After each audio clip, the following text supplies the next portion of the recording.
तो हेलो दोस्तों, कैसे हैं आप सभी। उम्मीद करता हूँ आप सभी मस्त होंगे। ठीक है। तो आज का जो हमारा टॉपिक रहने वाला है वह रहने वाला है 20 प्लस अति महत्वपूर्ण प्रश्नों के साथ। ठीक है। तो वह टॉपिक रहने वाला है हमारे सेल यानी कोशिका पर आधारित रहने वाला है। कोशिका में हम लगभग 20 से प्लस ही क्वेश्चनों को उनके ऑब्जेक्टिव टाइप में देखेंगे। ठीक है। तो वीडियो काफ़ी इंटरेस्टिंग होने वाली है और नॉलेजफुल होने वाली है, इसलिए वीडियो को लास्ट तक जरूर देखें। ठीक है। तो मेरा नाम है प्रिंस और आप लोग देख रहे हैं प्रिंस साइंस कॉन्सेप्ट। ठीक है। तो हम आपका बिना समय गवाए वीडियो को स्टार्ट करते हैं। सो हमारा पहला जो प्रश्न रहने वाला है वो रहने वाला है कोशिका का अध्ययन क्या कहलाता है। तो हमारा पहला प्रश्न है कोशिका का अध्ययन क्या कहलाता है। ऑप्शन देख लेते हैं। तो ऑप्शन जो एक है वो कह रहा है साइटोलॉजी। ऑप्शन जो दो है वो कह रहा है हिस्टोलॉजी। ऑप्शन जो तीन है वो कह रहा है मायोलॉजी। और ऑप्शन जो चार है वो कह रहा है सिस्टोलॉजी। ठीक है। तो इसमें से आपको एक सही उत्तर ढूंढना होगा और वही आपका उत्तर हो जाएगा। ठीक है। तो उत्तर देख लेते हैं। तो हमारा सही उत्तर हो जाएगा साइटोलॉजी। बायोलॉजी के अनुसार कोशिका का अध्ययन साइटोलॉजी कहलाता है। ठीक है। अगला प्रश्न देख लेते हैं। प्रश्न है कि विभाजन रहित कोशिका कौन है। ठीक है। विभाजन रहित मतलब जो विभाजित ना हो। ठीक है। ऑप्शन देख लेते हैं। न्यूरॉन। ठीक है। ऑप्शन दो देख लेते हैं माइटोकॉन्ड्रिया। ऑप्शन तीन है केंद्रक। ठीक है। और ऑप्शन जो चार है वो कह रहा है प्लाज्मा। तो उत्तर देख लेते हैं। तो जो हमारा उत्तर वो सही हो जाएगा वो हो जाएगा ऑप्शन नंबर एक, न्यूरॉन। ठीक है।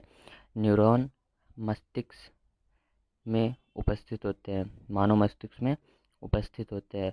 अगर एक बार इनमें कोई चोट लग जाए तो ये दोबारा से विभाजित नहीं हो सकते हैं। ठीक है। तो इनके लिए बहुत ज़्यादा बचाव रखना आवश्यक है। ठीक है। अगला प्रश्न देख लेते हैं। हमारा अगला प्रश्न है कि तेज विभाजन होने वाली कोशिका कौन है या फिर है। ठीक है। तो जिसमें सबसे तेज विभाजित हो। ठीक है, उसमें विभाजन हो सकता है। तो ऑप्शन देख लेते हैं। ऑप्शन नंबर ए है न्यूरॉन। ऑप्शन नंबर दो जो है वो कह रहा है यकृत। और ऑप्शन नंबर तीन है आंत। और ऑप्शन नंबर चार कोई नहीं। ठीक है। उत्तर देख लेते हैं। तो हमारा सही उत्तर हो जाएगा यकृत। यकृत एक ऐसा अंग है शरीर का, यकृत यानी लीवर। लीवर मानव का ऐसा अंग है जो जो है अपने आधे हिस्से से भी विभाजित होना प्रारंभ हो जाता है। अगर आप उससे 50% काट देंगे और उसके 50% को रख देंगे तब भी वो 50% विभाजित हो जाएगा। ठीक है। यानी यकृत में कोशिका विभाजन होता है, यानी वो रिसाइकिल होता है, वो फिर से कोशिका विभाजन कर सकता है। अगला प्रश्न देख लेते हैं। प्रश्न है कि कोशिका भित्ति किसमें पाई जाती है। ठीक है। ऑप्शन देख लेते हैं। ऑप्शन नंबर ए है मानव में। ऑप्शन नंबर दो है पादप में। ऑप्शन नंबर तीन है दोनों में। और ऑप्शन नंबर ए है फलों में। उत्तर देख लेते हैं।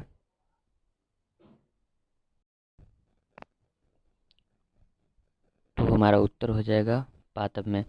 कोशिका भित्ति केवल और केवल पादप में पाई जाती है, यानी पेड़ पौधे में कोशिका ही भित्ति पाई जाती है और किसी में नहीं पाई जाती है। अगला प्रश्न देख लेते हैं। जो हमारा अगला प्रश्न है वो कह रहा है तारक काय यानी सेंट्रोसोम की खोज किसने की थी। ठीक है। सेंट्रोसोम यानी तारक काय की खोज किसने की थी। ऑप्शन देख लेते हैं। ऑप्शन नंबर ए है मेंडल ने। ऑप्शन नंबर दो है बोबरी ने। ऑप्शन नंबर तीन है फ्लेमिंग ने। और ऑप्शन नंबर जो चार है वो कह रहा है रिचार्ड ने। ठीक है। उत्तर देख लेते हैं। तो हमारा सही उत्तर हो जाएगा बोबरी ने। सेंट्रोसोम की खोज बोबरी नामक वैज्ञानिक ने की थी। अगला प्रश्न देख लेते हैं। अगला प्रश्न है तारक काय का कार्य क्या होता है। ठीक है। ऑप्शन देख लेते हैं। ऑप्शन ए है कोशिका विभाजन। ऑप्शन दो है जनन। ऑप्शन तीन है मुकुलन। और ऑप्शन चार है खंडन। ठीक है। उत्तर देख लेते हैं।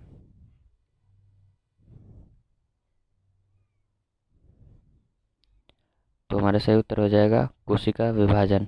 ठीक है। यानी सेंट्रोसोम का कार्य कोशिका विभाजन है। ठीक है। अगला प्रश्न देख लेते हैं।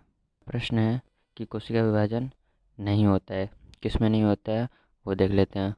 ऑप्शन देख लेते हैं।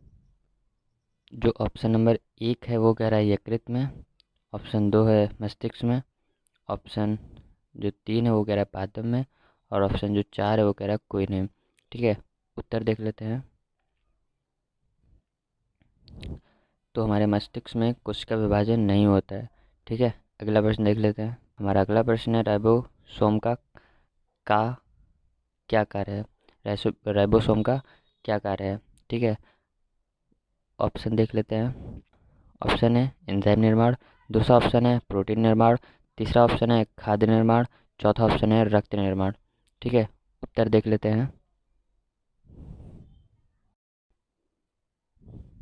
तो हमारा उत्तर हो जाएगा प्रोटीन निर्माण, ऑप्शन नंबर 2। राइबोसोम का कार्य प्रोटीन निर्माण करना है। अगला प्रश्न देख लेते हैं। तो हमारा अगला प्रश्न है केंद्रक की खोज किसने की थी। ठीक है, ऑप्शन ए है रॉबर्ट ब्राउन, ऑप्शन 2 है एंटोइन, और ऑप्शन जो 3 है वो है लेवनहॉक, और ऑप्शन जो 4 है वो कह रहा है मार्शल। ठीक है, उत्तर देख लेते हैं। तो हमारा सही उत्तर हो जाएगा रॉबर्ट ब्राउन।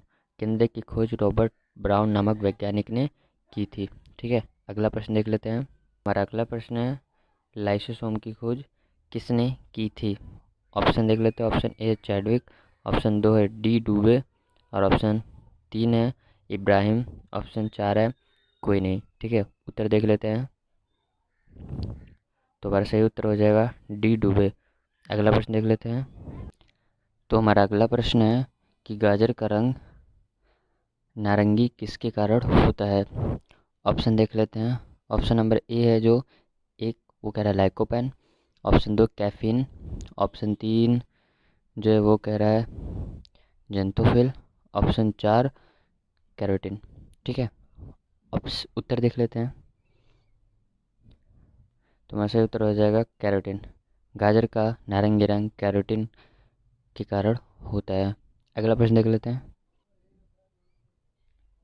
हमारा अगला प्रश्न है कि चुकंदर का लाल रंग किसके कारण होता है। ऑप्शन देख लेते हैं। Option 1 carbon, option 2 sodium, option 3 बिटानॉन, और ऑप्शन 3 कोई नहीं। उत्तर देख लेते हैं। तो हमारा उत्तर सही हो जाएगा, वो हो जाएगा बीटानॉन। ठीक है, चुकंदर का लाल रंग बीटानॉन के कारण होता है। अगला प्रश्न देख लेते हैं। हमारा अगला प्रश्न है टमाटर का लाल रंग किसके कारण होता है। ठीक है, ऑप्शन नंबर ए है लाइकोपेन, ऑप्शन 2 है जेंथोफिल, ऑप्शन 3 है दोनों, और ऑप्शन जो 4 है वो कह रहा है इनमें से कोई नहीं। उत्तर देख लेते हैं। तुम्हारा जो उत्तर हो जाएगा वो हो जाएगा लाइकोपेन। ठीक है, टमाटर का लाल रंग लाइकोपेन के कारण होता है। ठीक है, अगला प्रश्न देख लेते हैं। तो हमारा अगला प्रश्न हो जाएगा फलों का पीला रंग किसके कारण होता है। ठीक है, ऑप्शन नंबर जो ए है वो कह रहा है बासोफिल, ऑप्शन 2 जेंथोफिल, ऑप्शन 3 साइकोसिस, ठीक, ऑप्शन नंबर 4 है कोई नहीं। ठीक है, उत्तर देख लेते हैं। तो हमारा सही उसी उत्तर हो जाएगा जेंथोफिल, ऑप्शन नंबर 2। ठीक है, फलों का पीला रंग जेंथोफिल के कारण होता है। ठीक है, अगला प्रश्न देख लेते हैं। सो हमारा अगला प्रश्न है गुणसूत्र कहाँ उपस्थित होते हैं। ऑप्शन ए है न्यूरॉन में, ऑप्शन 2 केंद्रक में, ऑप्शन 3 दोनों में, और ऑप्शन नंबर जो 4 है वो कह रहा है पादप में। उत्तर देख लेते हैं। जो हमारा उत्तर हो जाएगा वो हो जाएगा केंद्रक में। गुणसूत्र केंद्रक में उपस्थित होते हैं। ठीक है, अगला प्रश्न देख लेते हैं। हमारा अगला प्रश्न है मानव में कितने जोड़ी गुणसूत्र होते हैं या पाए जाते हैं। ठीक है, अगला प्रश्न देख लेते हैं। ऑप्शन देख लेते हैं। ऑप्शन नंबर ए है 19 जोड़ी, ऑप्शन नंबर 2 है 22 जोड़ी, ऑप्शन 3 23 जोड़ी, और ऑप्शन 4 24 जोड़ी। ठीक है, उत्तर देख लेते हैं। तुम्हारा जो उत्तर हो जाएगा वो हो जाएगा तीसरा 23 जोड़े। ठीक है, ह्यूमन यानी मानव में 23 जोड़ी गुणसूत्र पाए जाते हैं। ठीक है, अगला प्रश्न देख लेते हैं। हमारा अगला प्रश्न जो है वो है कोशिका कितने प्रकार की होती है। ठीक है, ऑप्शन ए है 5 प्रकार की, ऑप्शन 2 है 7 प्रकार की, ऑप्शन 3 है 2 प्रकार की और ऑप्शन 4 है 9 प्रकार की। ठीक है, उत्तर देख लेते हैं। तो हमारा सही उत्तर हो जाएगा ऑप्शन नंबर 3, 2। कोशिका 2 प्रकार की होती है, पहला प्रोकैरियोटिक और दूसरा यूकैरियोटिक। ठीक है, अगला प्रश्न देख लेते हैं।